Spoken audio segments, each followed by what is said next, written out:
Boogadoogames.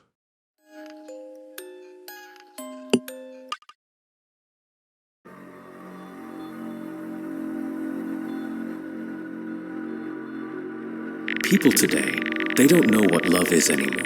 They really don't. They think it's just convenience.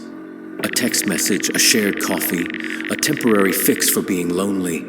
They treat it like a transaction. But real love is a rescue mission. Before I met Ria, I was drowning. I had been through so much trauma.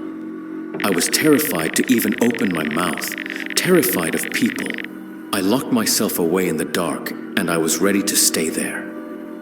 But then she walked in. She didn't just talk to me. She actually listened. She became my only friend in a world that felt completely empty. She pulled me out of my own head, and she changed me. I wasn't even the same person anymore. That pull, that feeling of finally being safe, of someone holding your hand in the dark and saying, "I've got you," that is what is called love. But when you finally feel safe, that's when they cut your throat.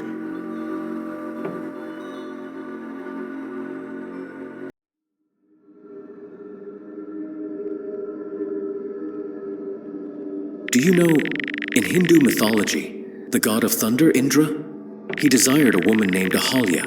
She was fiercely devoted, completely loyal to her husband. Indra knew he couldn't just take her. So he didn't use force. He used her devotion against her. He disguised himself as her husband. That is the true poetry of betrayal. It never comes from an enemy in the dark. An enemy stabs you in the chest where you can see it coming. Real betrayal. It wears the face of the person who saved you. It smiles at you. It holds your hand. And it walks right into your sanctuary. When they found out, Ahalya was cursed, turned to stone for a sin she was tricked into. But what about the husband? What happens to the man who walks into his own temple, only to find a thief at the altar? When the magic fades, you don't turn to stone, you just break.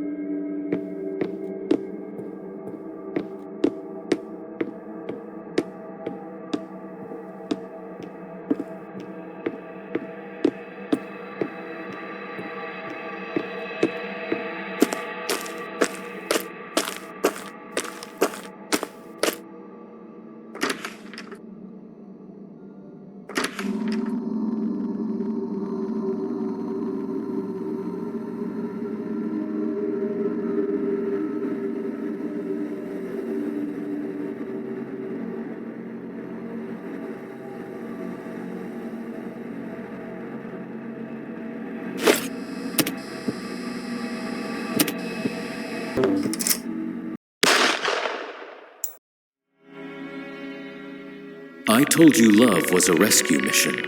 I told you I was terrified of the dark, and that she pulled me out. But she didn't pull me out to save me. She just dragged me into the light so he wouldn't miss. I should have stayed in the dark.